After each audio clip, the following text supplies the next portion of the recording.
오늘 말씀의 제목은 어둠을 이기는 사랑의 빛입니다. 하루 중 가장 고요하고도 또 평화로운 이 새벽 시간에 우리는 인생의 가장 깊은 질문 가운데 서게 됩니다. 우리는 흔히 밤이 깊을수록 이 별이 빛난다라고 말하는데, 하지만 막상 우리의 삶에 짙은 어려움이 찾아오게 된다면 우리는 그 어둠을 즐기기보다 그 속에 숨어버리거나 혹은 그 어두움에 압도되고 또한 절망하기도 합니다.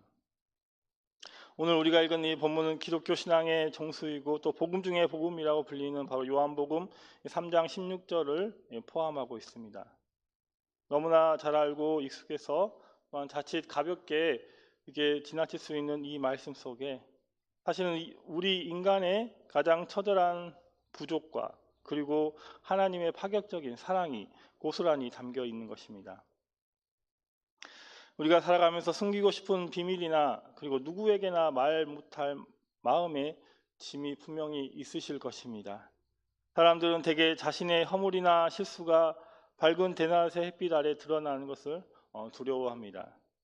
그래서 우리는 자꾸만 마음의 장막을 치고 어둠 속으로 숨어들게 됩니다. 이러한 내 모습을 하나님이 아시면 나를 버리지 아니하실까? 혹은 내 삶이 이 부끄러운 부분을 어떻게 수습해야 할까라는 걱정은 우리를 하나님으로부터 더 멀어지게 만듭니다. 바로 이것이 오늘 본문이 지적하는 인간의 부끄러운 자아상이고, 즉 어둠을 더 사랑하는 본성인 것입니다. 그러나 오늘 주님은 그 어둠 속에서 웅크린 우리를 향해서 심판의 몽둥이가 아니라 구원의 손길을 내밀고 있는 것입니다. 첫째로 하나님은 우리를 살려내시기 위해서 자신의 독생자를 주셨습니다. 오늘 본문 16절을 보면 하나님이 세상을 이처럼 사랑하사 독생자를 주셨으니 이는 그를 믿는 자마다 멸망하지 않고 영생을 얻게 하려 하심이라 말씀하고 있습니다. 여기에 나오는 세상은 단순히 우리가 사는 공간을 말하고 있지 않습니다. 하나님을 거역하고 제멋대로 살아가며 이 창조주를 잃어버린 타락한 인류 전체를 가리키고 있습니다. 사실 공의의 관점에서 보면 이 세상은 사랑의 대상이 아니라 바로 심판의 대상입니다. 하지만 하나님의 논리는 우리의 계산법과 다릅니다. 하나님은 세상을 심판하는 대신에 이처럼 사랑하신 것입니다. 여기서 이처럼의 뜻은 하나님의 전부인 이 독생자 예수 그리스도를 죽음에 내어주기까지의 깊이를 말하고 있습니다. 그래서 본문 17절은 하나님이 그 아들을 세상에 보내신 것은 세상을 심판하려 함이 아니요 그로 말미암아 세상의 구원을 받게 하심이라라고 말씀하면서 하나님의 본심을 더욱 명확히 밝히고 있습니다. 바로 이 아들을 보내신 목적은 우리를 정죄해서 멸망시키려는 것이 아니라 어떻게 해서든지 우리를 건져내어 살리려는 것이 바로 하나님의 목적이라는 것입니다. 구약시대 이스라엘 백성이 광야에서 범죄해서 이 불뱀에 물려 죽어갈 때 이 하나님은 그들을 다 멸절시키지 않으셨습니다. 대신 이 장대 위에 이 놋뱀을 이제 달게 하시고 그것을 보는 자마다 살게 하신 것입니다. 예수 그리스도는 바로 그 놋뱀처럼 우리를 위해 십자가에 달리셨습니다. 우리의 모든 죄짐을 대신 지시고 우리가 받아야 할 심판을 대신 이제 받으심으로 우리에게 바로 이 영생이라는 선물을 우리에게 주신 것입니다. 우리는 종종 하나님을 실수만 하면 벌 주려고 기다리시는 무서운 심판자로 오해합니다. 그래서 문제가 생기면 하나님께 나아가기보다 도망치려 하는 것입니다. 하지만 분명히 기억하시기 바랍니다. 주님은 바로 여러분을 심판하러 오신 것이 아니라 여러분의 깨어진 삶을 수습하고 구원하러 이 땅에 오신 것입니다. 오늘 새벽 이 자격 없는 나를 위해 독생자를 내어주신 그 사랑 앞에서 모든 두려움을 내어놓으시기 바랍니다. 주님의 사랑은 우리의 죄보다 훨씬 더 크고 깊으심을 믿으시기 바랍니다. 둘째로 우리를 죄에서 건져내시는 참 빛은 우리를 자유하게 하는 것입니다. 오늘 보면 21절을 보면 진리를 따르는 자는 빛으로 오나니 이는 그 행위가 하나님 안에서 행한 것임을 나타내려 함이라 하시니라 이 말씀하고 있습니다. 본문 18절 이하를 보면 놀라운 영적 원리가 나오고 있습니다. 심판은 하나님이 억지로 내리는 벌이 아니라 인간이 빛을 거부하고 어둠을 선택한 결과라는 것입니다. 빛이 오면 그동안 어둠 속에 숨겨져 있던 추악한 것들이 다 드러나게 됩니다. 이것이 부담스럽고 두려운 사람들은 빛을 미워하고 자꾸만 더 깊은 어두움으로 숨어들게 되는 것입니다. 이것이 바로 이 벌써 심판을 받은 것과 다름없는 상태인 것입니다. 죄를 지은 사람이 경찰을 피해 다니듯이 하나님을 피하는 삶 자체가 바로 이미 지옥의 시작이기 때문입니다. 그러나 본문 21절은 진리를 따르는 자의 태도를 보여주고 있습니다.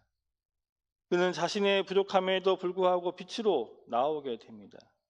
왜 그렇게 할까요? 바로 자신의 행위가 하나님 앞에서 행한 것임을 나타내고 바로 그분의 은혜를 의지하기 때문입니다. 예수님은 스스로를 세상의 빛, 포스라고 말씀하셨습니다.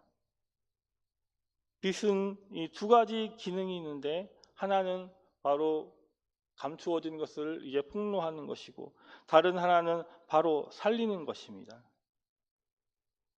예수님이라는 빛이 바로 우리 삶의 빛일 때 우리의 죄악은 여지없이 폭로되는 것입니다. 하지만 주님은 그 폭로 앞에 멈추시지 않으십니다. 폭로된 그 자리에 십자가의 보혈을 우리에게 부어주시고 우리를 새롭게 해주십니다. 빛 대신 예수님께 나아가는 자만이 바로 어둠의 권세에서 벗어나 진정한 자유를 누릴 수가 있는 것입니다. 혹시 여러분의 삶 가운데 이것만은 정말 하나님께서 물으셨으면 좋겠다라고 생각하면서 꼼꼼하게 싸매두고 숨겨둔 것이 있으십니까? 은밀한 중독이나 미움이나 정직하지 못한 물질 관계나 혹은 남들에게 말 못할 가정의 아픔 등이 있습니다. 그것을 이 어둠 속에 이제 두게 되면 결국 썩고 부패하게 되는 것입니다. 하지만 그것을 들고 빛이신 주님 앞에 나오면 이야기가 달라지게 됩니다. 빛 대신 주님 앞에 솔직하게 나를 이제 내어 드릴 때 바로 치유가 시작되는 것입니다. 주님, 저는 이토록 연약합니다. 저를 도와주십시오라고 고백하는 것이 바로 빛으로 나아오는 첫걸음인 것을 믿으시기 바랍니다. 이제 말씀을 맺겠습니다. 사랑하는 성도 여러분, 오늘 본문은 우리에게 두 가지 길을 제시하고 있습니다.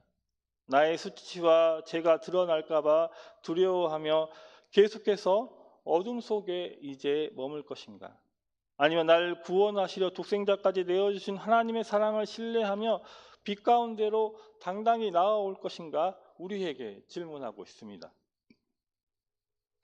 우리는 스스로의 힘으로 이 어둠을 벗어날 수 없습니다. 이 어둠을 몰아내는 유일한 방법은 바로 빛을 받아들이는 것뿐입니다.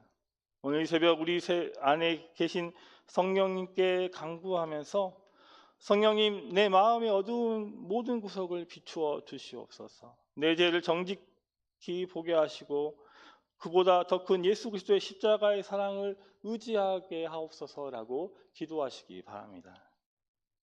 하나님은 여러분을 정죄하려고 이 자리에 부르신 것이 아닙니다. 여러분을 이처럼 사랑하시기에 여러분의 영혼에 영원한 생명을 주시고 또한 빛의 자녀로 살아가게 하시려고 이 자리에 부르신 것입니다. 오늘 하루 세상의 소음과 유혹 속에서도 너는 내 사랑하는 자요 내가 너를 구원하였다라는 이 주님의 음성을 들으시고 승리하시기 바랍니다. 빛 대신 주님과 함께 동행하면서 여러분의 삶의 터전마다 하나님의 영광이 환하게 드러나는 복된 날이 되시기를 주님의 이름으로 축복합니다. 기도하시겠습니다. 사랑과 자비의 하나님, 죄로 인해 어둠 속에 숨어 지내던 우리를 이처럼 사랑하셔서 독생자 예수님을 빛으로 보내주시니 감사합니다. 우리가 심판을 두려워하여 주님을 피하는 자가 아니라 구원의 은혜를 신뢰하며 빛으로 나아가는 용기 있는 자들이 되게 도와주시옵소서. 오늘날도 성령의 능력을 의지하게 하시고 어둠의 행실을 벗어버리고 하나님 안에서 행하는 빛의 자녀로 살아가게 도와주시옵소서. 우리를 구원하신 예수 그리스도의 이름으로 기도드립니다. 아멘.